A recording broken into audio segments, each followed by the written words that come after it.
sahbihi ajma'in. Segenap pengurus yang sama kita hormati, Bapak Ibu para tokoh masyarakat, tokoh agama, guru-guru kita, imam kita yang kita muliakan, Bapak-bapak, ibu-ibu yang dirahmati dan dimuliakan oleh Allah Subhanahu wa taala. Syukur alhamdulillah kita ucapkan kehadiran Allah. Salawat dan salam semoga tetap tercurah kepada baginda Rasulullah Muhammad sallallahu alaihi wasallam. Allahumma salli ala Muhammad wa ala ali Muhammad. Allahumma bika asbahna wa bika amsayna wa bika nahya wa bika namut wa ilaikan nusyur. Bapak Ibu, pertemuan terakhir kemarin kita bahas sampai pada ahwalul ma'mum, perangai makmum. Ya, mesti ingat kan Bapak Ibu kan? Ahwalul ma'mum, ya kondisi-kondisi yang terikat dengan makmum. Sebelumnya kita bahas tentang kriteria imam dan hukum berimam pada imam-imam khusus, imam fasik, imam isbal dan seterusnya. Kemudian kemarin ahwalul ma'mum ada 5, kemarin ada musabaqah, ada muwafaqah. Musabaqah itu makmum yang suka menyalip imam, mendahului imam. Kemudian muwafaqah, makmum yang suka membarengi imam. Kemudian mutaba'ah, makmum yang mengikuti imam, benar-benar mengikuti imam. Kemudian mukhalafah, makmum yang terlalu lambat dari imam. Dan terakhir mufaraqah, makmum yang memisahkan diri dari imam. Nah, Bapak Ibu, untuk pagi ini kita akan bahas tentang, ya, poin lanjutannya adalah salat ahlul a'zar lagi. Salat orang yang punya uzur. Salat ahlul a'zar sesuai dengan permintaan dari beberapa jemaah kita. Salat ahlul a'zar, salat orang yang punya uzur. Yang punya uzur ini dia ada 3 bagian nanti. Ada orang yang beruzur karena sakit, maka dia tetap salat, tetap. Kemudian yang kedua uzurnya karena safar. Kemudian yang ketiga uzurnya karena khauf, karena ketakutan atau kekhawatiran tingkat tinggi. Jadi ada tutorial sholat bagi orang sakit, tutorial sholat bagi orang yang musafir, dan tutorial sholat bagi orang yang khauf, orang yang dalam kekhawatiran tingkat tinggi seperti dalam keadaan perang. Nah, sekarang kita akan bahas pagi ini sholatul marid, tutorial sholat bagi orang yang sakit. Nah, mudah-mudahan Bapak Ibu bukan awak yang sakit, tapi ko ado dun sana awak yang sakit, kita bisa menyampaikan ya bagaimana tata cara sholat bagi orang yang sakit itu. Baik, kita lihat sifat sholatul marid. Tata cara sholat bagi orang yang sakit. Poin pertamanya, tulzamul marid as-sholatul mafruḍah qa'iman. Sebagaimana yang kita ketahui, lazimnya orang yang sakit itu sholat fardu, sholatul mafruḍah. Sholat fardu itu tetap berdiri. Ini bagi yang masih sanggup berdiri. Jadi bagi yang masih sanggup berdiri, mesti berdiri. Fa'in lam yastati' faqa'idan mutarabbi'an. Kalau memang sudah tidak sanggup lagi berdiri, maka boleh sholat dengan qa'idan mutarabbi'an, duduk bersila. Jadi berdiri dulu, baru duduk bersila. Au ala hay'ati julus tasyahud, atau duduk seperti duduk orang yang tasyahud. Baik itu tasyahud awal ataupun tasyahud akhir, tentu sesuai dengan kondisi kita. Ya, duduk tasyahud berarti duduk iftirash atau duduk tawarruk. Maka boleh duduk bersila, kalau sanggup duduk bersila. Boleh juga karena dia pakai au, berarti pilihan Bapak Ibu. Boleh juga duduknya bertasyahud, duduk iftirash atau tawarruk. Duduk iftirash itu seperti duduk antara 2 sujud. dengan membentangkan kaki kiri, memfiraskan kaki kiri dan menegakkan kaki kanannya, atau duduk tasyahud akhir. Ya, duduknya tawarruk dengan melantai, menyorongkan kaki kiri ke bawah kaki kanan dan kaki kanan tetap ditegakkan. Duduknya langsung ke lantai. Nah, boleh seperti itu. Mana yang sanggup dan mungkin kita lakukan? Duduk tarabuh boleh, duduk tasyahud pun boleh. Oke, itu urutan yang kedua. Fa illam yastati'. Ya, kalau seandainya duduknya duduk tasyahud itu yuhanni'u zahrahu raki'an wa sajidan, dengan membungkukkan punggungnya ketika ruku dan sujud. Membungkukkan Bapak Ibu. Berarti kalau seandainya tak sanggup sujudnya ke lantai, boleh dibungkukkan saja. Sujudnya mengawang. Ya, sujudnya mengawang, membungkukkan punggung ketika ruku dan sujud. Ya udah, gini aja. Waktu ruku dan sujudnya. Fa illam yastati', kalau tak sanggup juga bagaimana? Kiranya pinggang tu mana sakit tu tak baca juga membungkuk-bungkukan. Misal paham. Nah, kalau seandainya tidak sanggup, auma bi ra'sihi, maka duduk memberi kode dengan kepala. Sudah, Allahu Akbar. Waktu ruku angguk seketek.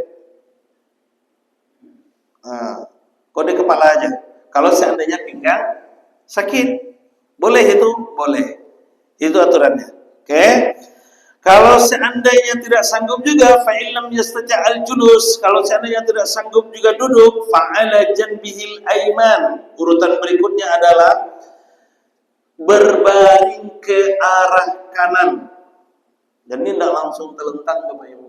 Biasanya kan kita kadang langsung telentang aja kan. Berbaring ke arah kanan, ala janbihil aiman. Misal seperti ini.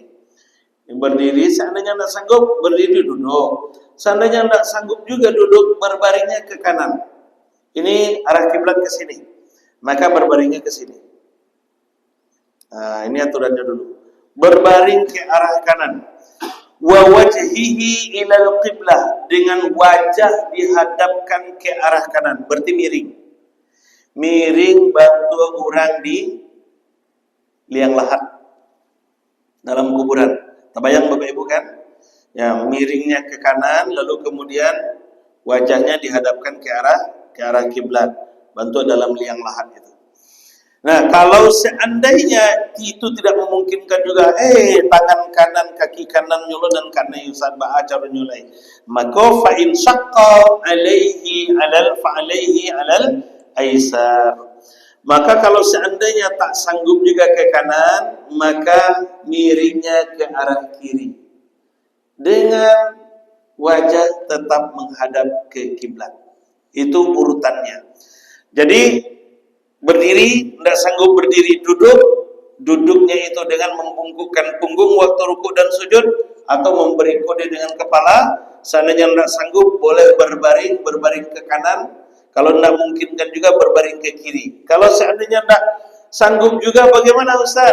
Maka fa illam yastati' shalla mustalqiyan ala zuhrihi.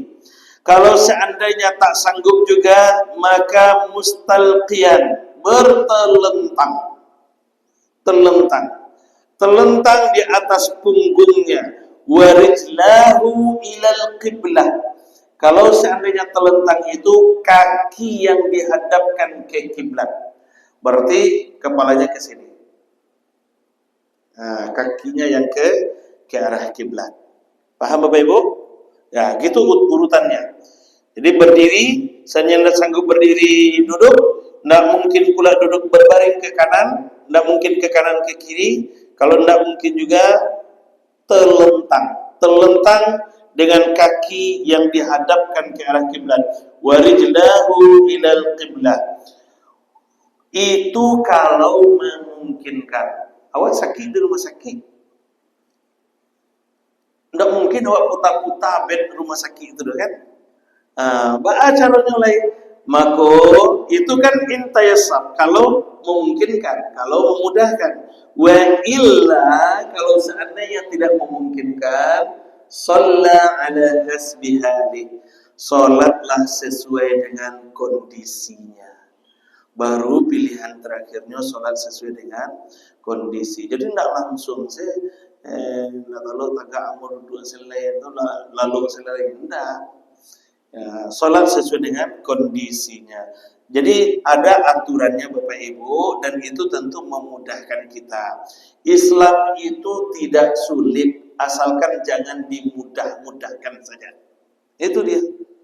Dia tidak sulit Bapak Ibu. Dia fleksibel untuk beribadah itu. Tapi jangan dimudahkan, langsung diambil yang paling ringan saja. Jangan. Ada aturan-aturannya dan ada urutan-urutan yang harus kita perhatikan. Seandainya telentang seperti itu, bagaimana ruku dan sujudnya? Udah, wayu ammi ayyumi bi ra'si raki'an wa sajidan ila sadri, dengan menganggukkan kepalanya ke arah dadanya ketika ruku dan sujud. Telentang dirinya jangan sedikit. Nah, berapa sanggupnya kepala kita? Udah, sholat, silakan. Mudah kok Bapak Ibu. Nah, yang penting Bapak Ibu, la tasqutus shalah madamal aqlu mawjudan. Tidak gugur ibadah sholat selama akal masih berfungsi. Jadi selama akal masih berfungsi, sholat tidak pernah gugur. Gugurnya sholat itu kapan? Kalau akal hilang. Kalau kabel putih tigo, kalau dua masih lumayan. Nah, kalau kabel putih tigo, nah itu baru gugur teman. Oke? Wa yahfadus sujud, udah nih, wala tasqutus shalah, udah. Fa yusalli ala hasbi hadhihi kama warad. Pokoknya salat tetap ditunaikan bagaimanapun kondisi yang kita sanggup untuk menunaikannya. Dan itu sesuai dengan firman Allah Subhanahu wa taala. Apa kata Allah Subhanahu wa taala? Fattaqullaha mastata'tum wasma'u wa ati'u wa anfiqu khairan li anfusikum wa may yuqa shuhhan nafsi fa ulaika humul muflihun. Fattaqullaha mastata'tum, bertakwalah kepada Allah sesuai dengan kemampuanmu. Jadi bertakwa kepada Allah, bertakwa itu tentu dengan mewujudkan dalam bentuk amal soleh. Tunjukkan amal soleh itu sesuai dengan kemampuanmu. Tapi ada catatannya, wasma'u wa ati'u. Dengarkan kaidah-kaidahnya dalam menjalankan ibadah itu, wa ati'u, dan taati kaidah-kaidahnya itu. Jadi tidak bisa kece awak saja. Begitu. Ya Pak Ibu? Nah, lanjut. Tapi yang menarik Bapak Ibu, ada juga di sini kalimat wa anfiqu khairan li anfusikum, dan berinfaklah, itulah yang terbaik untuk dirimu. Oh, ini menarik Bapak Ibu. Kenapa kaitannya bertakwa kepada Allah dalam kaitan salat ini? Ya, salat yang tidak memungkinkan kita untuk salat normal itu ada kaitannya dengan infak. Ternyata salah satu fungsi dari infak itu, termasuk juga di dalamnya sedekah itu juga memberikan kekuatan kepada kita. Memberikan kekuatan kepada kita, bahkan orang yang sakit sekalipun disembuhkan oleh Allah dengan kekuatan infak itu. Jadi luar biasa Bapak Ibu. Maka infak juga jangan ditinggalkan. Nah, lanjut. Hadis berikutnya. Dalil berikutnya hadis dari Imran bin Husain. Datanglah Imran bin Husain kepada Rasulullah sallallahu alaihi wasallam. Kata Imran bin Husain, "Ya Rasulullah, kuntu biwasir." Wahai Rasulullah, saya menderita penyakit wasir. Nih, wasir. Wasir itu ambeien. Nah, saya menderita penyakit wasir ya Rasul. Gimana caranya ini saya sholat ya Rasul? Kalau ambeien itu payah tagak. Ya, enggak juga. Enggak tahu. Ya, saya menderita penyakit ambeien ini Rasul. Gimana caranya sholat? Kata Rasulullah sallallahu alaihi wasallam, "Shalli qa'iman." Salatlah kamu dengan berdiri.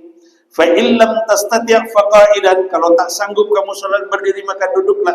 Fa in lam Nah, bahasa duduknya Rasul itu Bapak Ibu qaidan. Ini harus jadi catatan nih. Qaidan, qu'ud. Qu'ud itu beda dengan julus. Ya, qu'ud itu beda dengan julus. Seperti yang kita sering sampaikan, qu'ud itu Bapak Ibu duduknya tidak ditetapkan harus seperti ini saja, tidak kaku Bapak Ibu. Qu'ud itu tidak kaku. Tapi kalau julus itu kaku. Seperti orang yang pakai protokoler. Kalau duduk dengan pejabat harus seperti ini, kakinya tak boleh dilipat. Lalu kemudian tangannya harus di sini. Ya, kan kayak gitu kan? Itu julus namanya. Kalau qu'ud itu agak fleksibel, agak rileks. Ya, boleh. Makanya tadi Bapak Ibu pilihannya boleh duduknya tarabuh, boleh duduknya iftirash, boleh duduknya tawarruk. Fleksibel dia. Tapi kalau julus bahasa Rasul waktu itu, maka harus seperti ini posisi duduknya. Nah, tidak bisa dialih-alih. Gitu dia. Oke, kata Rasulullah, "Shalli qa'idan, fa illam tastati' fa qa'idan." Kalau seandainya tak sanggup salat berdiri, maka qa'idan, duduklah dengan qu'ud. Ya, fa illam tastati' fa 'ala janbi. Kalau seandainya tak sanggup juga, maka salatlah dengan berbaring, kata Rasulullah. Hadis riwayat Imam Al-Bukhari. Lanjut. Nah, taharahnya bagaimana bagi orang yang sakit itu? Yajibu 'alal marid ayyat tahara lis-shalah bil ma'. Orang yang sakit mesti juga diperintahkan bertaharah dengan air. Itu kalau memungkinkan. Bertaharah dengan air. Fa illam tastati' maka tayammum. Kalau seandainya kamu tidak sanggup, fa illam yastati' tayammum. Kalau seandainya tidak sanggup, tidak memungkinkan taharah dengan air, maka dengan tayammum. Fa illam yastati' saqatatit taharah. Kalau seandainya tidak sanggup juga dengan tayammum, maka gugur kewajiban bertaharah. Ada orang yang tidak sanggup tayammum? Aduh. Di rumah sakit, di ICU, di psikokabel kaki nunjuk kabel lo, jepit lo kan, sudah itu tuh di psiko lah, dijepit lo, psiko di kabel lo, tapi hati masih terbuka, pikiran masih normal, sholat masih diperintahkan, masih wajib itu Bapak Ibu. Apa acaranya ke Manggari? Ya, jangankan ke toilet, jangankan ke ambil tayamum, untuk Manggari saya payah. Maka ketika itu Bapak Ibu saqatatit taharah, taharahnya gugur. Udah sholat aja, masuk waktu sholat lagi. Yang penting sholat tidak pernah gugur madamal aqlu mawjudan, selagi akal masih berfungsi. Begitu dia. Oke Bapak Ibu, jadi fa illam yastati' saqatatit taharah, kalau seandainya tak sanggup untuk bertaharah dengan air dan dengan tayamum, maka gugurlah taharahnya. Wa shalli ala hasbi halih, salat dia shalla ala hasbi halih, salat dia sesuai dengan kondisinya waktu itu. Oke. Poin berikutnya Bapak Ibu, ahkam salatul marid, hukum-hukum terkait dengan salat orang yang sakit. Nah, ini yang sering terjadi di tengah-tengah masyarakat. Kita bacakan. Idza shallal marid qa'idan, apabila orang yang sakit itu salatnya dengan duduk, thumma qadara 'alal qiyam, kemudian dia sanggup berdiri. Dia masih sanggup berdiri, maka au shalla jalisan, atau salatnya duduk, summa qadara 'ala sujud, dan ketika duduk itu dia sanggup sujud ke lantai, ya masih sanggup dia menunaikan sujud ke lantai, atau masih sanggup dia menunaikan qiyam untuk takbiratul ihram, membaca al-Fatihah, kan berdiri itu. Berdiri, maka bagaimana dia? Intaqala ila ma qadara alaihi, maka dia mesti berpindah ke posisi yang dia sanggup lakukan. Contoh Bapak Ibu, yang paling nyata itu di tengah masyarakat, mohon maaf, Kadang-kadang dari rumah santainya jalan ke masjid. Ya, tiba di masjidnya ambil kursi, langsung duduk di kursi, sholat di kursi ini. Padahal kan dia sanggup berdiri itu. Dia sanggup berdiri. Dan sholat itu ada rukun yang harus ditunaikan berdiri. Takbiratul ihram, membaca Al-Fatihah, itu rukun yang harus ditunaikan berdiri. Maka bagi orang-orang yang seperti itu, mesti tunaikan dulu dengan berdiri. Jangan langsung duduk. Jadi caranya Ustaz, siapkan kursi di belakang. Awak pinggang awak sakit Ustaz, lutut awak sakit. Untuk tagakkan tak sakit doh. Untuk tagakkan tak sakit Bapak Ibu. Ya udah, tidak ada masalah. Kalau untuk berdiri kan masih sanggup. Buktinya dari rumah ke masjid sanggup kan? Berjalan sanggup. Maka tunaikan takbiratul ihramnya, menghadap kiblat awalnya itu, kemudian doa bacaan Al-Fatihahnya, tunaikan itu dalam keadaan berdiri. Nanti ketika kita mau ruku, tidak sanggup ruku dalam keadaan berdiri, silakan duduk. Maka siapkan kursi di belakang. Gitu dia. Jangan langsung duduk saja. Ini yang banyak di masyarakat Bapak Ibu. Dia langsung ambil posisi duduk, itu tak boleh. Ya, tunaikan dulu dengan berdiri. Kenapa? Li'annahul wajib fi haqqihi. Karena menunaikan rukun sesuai dengan haknya itu hukumnya wajib. Rukun takbiratul ihram haknya berdiri. Rukun Al-Fatihah haknya berdiri. Maka menunaikan rukun dengan berdiri itu hukumnya wajib. Gitu catatannya. Oke Pak Ibu. Nah, lanjut. Ini untuk sholat wajib ya. Untuk sholat wajib. Kalau untuk sholat sunat bebas Bapak Ibu.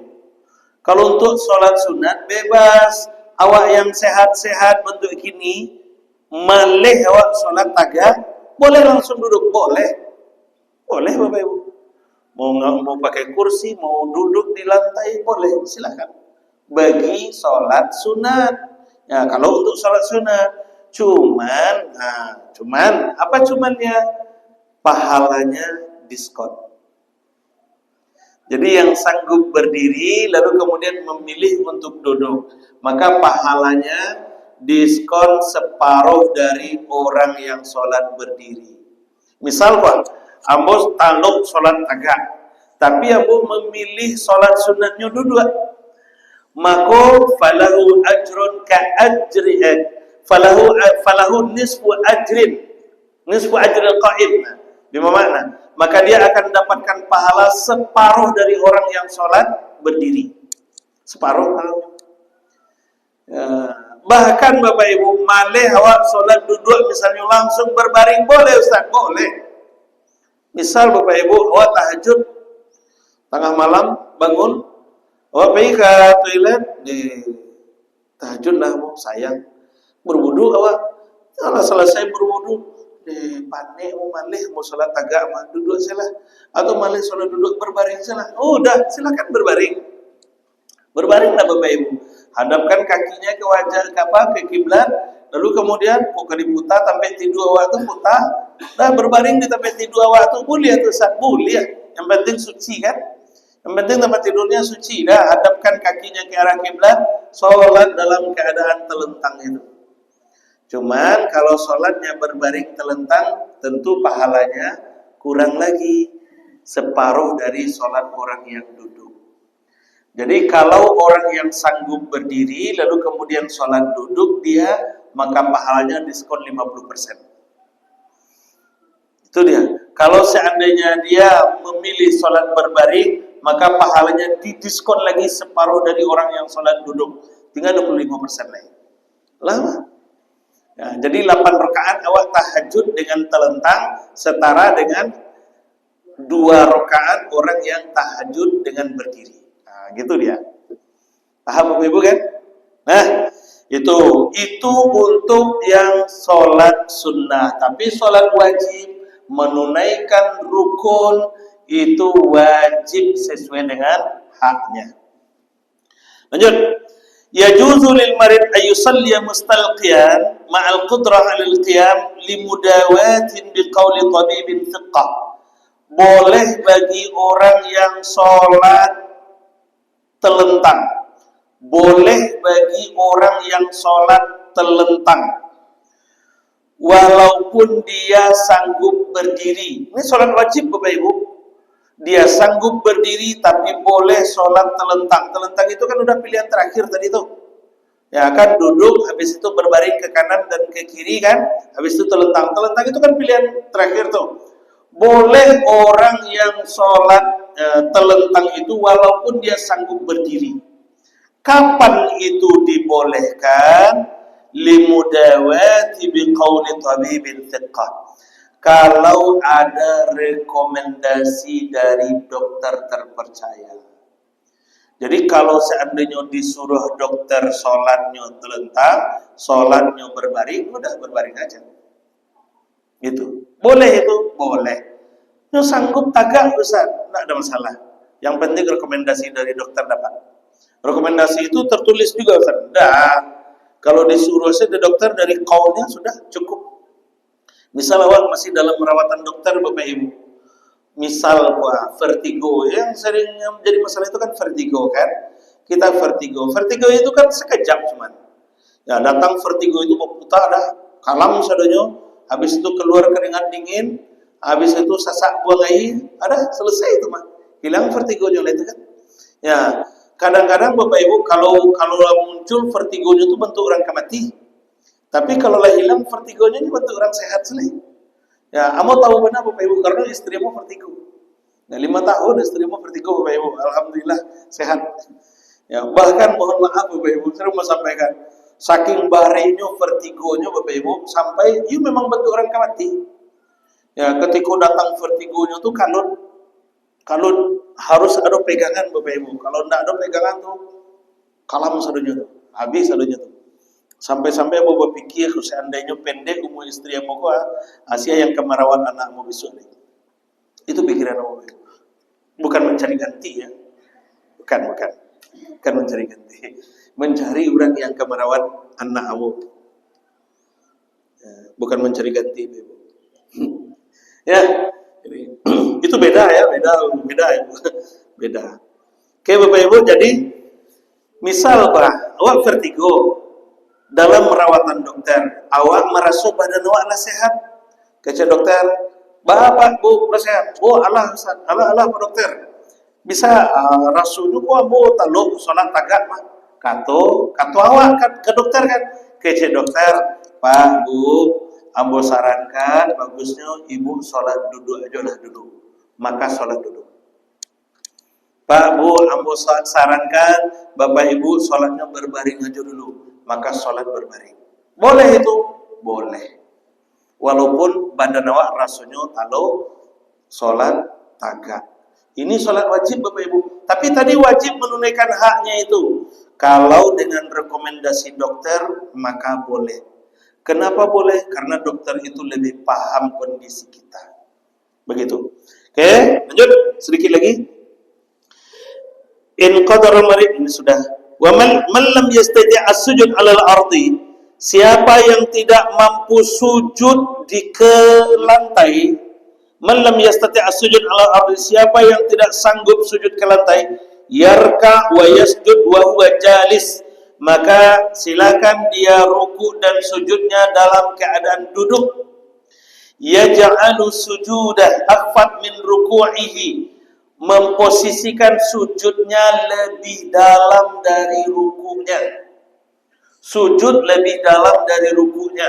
Maka kalau awak sujudnya di mengawang Bapak Ibu tidak ke lantai, maka ambil posisi sujud itu sebagai patokan. Misalnya sanggup pinggang awak sakit, tapi masih kue membungkuk Ustaz, masih sabaran taluknya dia membungkuk. Segiko taluk membungkuk udah. Ambil ini untuk patokan sujud. Rukunya bagaimana? Rukunya agak tegakkan sedikit. Udah, ambil aja seperti ini. Udah selesai. Jadi sholat dengan duduk, waktu ruku, ambil sedikit bungkukan punggungnya. Kemudian yang tidak tegakkan lagi, sujud lebih dalam dari ruku tadi. Wa yadau yadayhi 'ala rukbatayhi, dan ketika ruku dan sujud itu meletakkan tangan di atas lututnya. Tangannya di atas lutut. Wala yarfa. Nah, ini poin yang paling penting Bapak Ibu. Ini juga sering terlanggar ini. Wala yarfa ila jabhatihi syai'an kal wisadah. Tidak perlu ditinggikan di depannya, apakah itu dengan meja ataupun dengan bantal untuk tempat sujud. Ambo pernah melihat Bapak Ibu orang sholat pakai sholatnya duduk, lalu kemudian disusun bantal tigo, sujud di atas bantal. Itu tak perlu. Kenapa tidak perlu Bapak Ibu? Kenapa tidak boleh? Karena kalau kening kita menempel ke tempat sujud, maka harus dipastikan tempat sujud itu sejajar dengan posisi anggota sujud yang lainnya. Harus sejajar dengan posisi anggota sujud yang lainnya kalau kening kita mengambil tempat sujud. Paham Bapak Ibu? Ya, kan anggota sujud kita ada kaki, ada lutut. Nah, kemudian ada kening sampai ke kening nanti kan. Kalau kening di atas sementara kaki masih di bawah, itu enggak pas. Itu dia. Makanya Bapak Ibu kalau seandainya enggak sanggup, udah lepaskan aja. Enggak usah dialas sehingga tidak ada tempat bagi kening kita untuk menempel ke bumi. Gitu. Jadi enggak perlu ditinggikan. Ya, maka Bapak Ibu, mohon maaf, dulu pernah viral beberapa video itu. Ya, viral video orang yang sholat di atas bangku panjangnya ke depan. Ya kan? Kaki menjuntai ke bawah. Mohon maaf, pantatnya duduk di atas bangkunya panjang ke depan, lalu kemudian dia sujud di atas bangku itu. Tapi kan sebentar video itu beredarnya kan habis itu hilang. Kenapa? Karena memang tidak pas. Bukan begitu caranya sholat dalam keadaan duduk. Tidak pas Bapak Ibu. Kenapa tidak pas? Karena waktu itu sujudnya di atas bangku sementara kakinya menjuntai ke bawah, ke lantai. Nah, itu yang tak boleh. Tapi kalau seandainya ditinggikan, ya udah, kaki di sini kita sujud boleh Ustaz. Boleh, asalkan kakinya di sini juga. Itu dia. Jadi, kalau kita sholatnya pakai kursi, tidak perlu dikasih meja di depannya, lalu kemudian sujud di atas meja itu. Termasuk juga nanti Bapak Ibu, kalau Bapak Ibu safar, naik pesawat, sholat di atas pesawat, kan ada tabelnya, ada mejanya tuh kan. Nah, itu tidak usah dibentangkan mejanya, udah sujud aja mengawal. Jangan pula dibentangkan mejanya, lalu kemudian sujud di atas mejanya itu, jangan. Ya, karena itu akan membuat posisi kening kita lebih tinggi daripada kaki kita. Itu dia. Oke, dah sampai di sini Bapak Ibu, cukup dulu. Ada pertanyaan sampai di sini? Ya, silakan Pak. Makasih Ustaz. Bagaimana terhadap sholat yang kita alas dengan satu tangan? Karena kita khawatir tempat agak kotor di kepalanya. Misalnya kita dalam perjalanan darurat kondisinya tempat sholat tidak ada, terpaksa di sana sholat. Ya. Cuma jelas sama satu tangan. Oke. Itu tidak boleh Pak, itu boleh. Boleh, kenapa? Karena itu tidak membuat jarak yang signifikan antara posisi tempat kening dengan tempat kaki kita. Sama aja, sapu tangan, termasuk juga sajadah kecil kan, itu boleh. Yang tak boleh itu, misal Bapak Ibu, seperti ini kan, kita kakinya di sini, lalu kemudian ada yang tinggi itu kan, kita sujud di atas ketinggian seperti itu yang tak boleh. Begitu Pak. Oke, Pak Ibu silakan. Yang lain kalau ada. Bunda silakan. Assalamualaikum.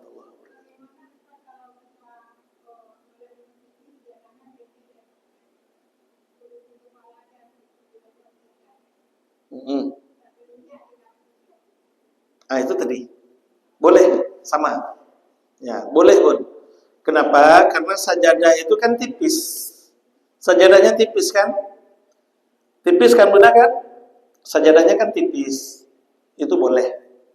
Nah, tipisnya sajadah itu tidak membuat jarak yang signifikan antara tempat kening dengan tempat posisi kening dengan posisi kaki. Ya, alas kaki dengan alas kening waktu sujud. Ya Bun? Jadi boleh. Ya, pakai sajadah kecil boleh, pakai sapu tangan boleh. Ya, boleh itu walaupun yang di alas itu hanya tempat kepala saja kan? Ya, tempat kepala saja. Kakinya tidak, kan kaki tidak sama dengan kepala itu Ustaz. Nah, itu tidak ada jarak yang signifikan antara posisi kaki dengan posisi kepala di saat kening kita menempel ke lantai itu. Begitu Bunda, boleh. Ya. Oke Bapak Ibu, kalau tidak ada lagi kita cukup dulu sampai di sini. Nah, masih ada kegiatan kita yang harus kita jalankan. Mohon maaf, terima kasih. Mudah-mudahan ada nilai manfaat yang bisa kita ambil. Wallahu a'lam bishawab. Subhanakallahumma bihamdik, asyhadu an la ilaha illa anta astaghfiruka wa atubu ilaik. Assalamualaikum warahmatullahi wabarakatuh.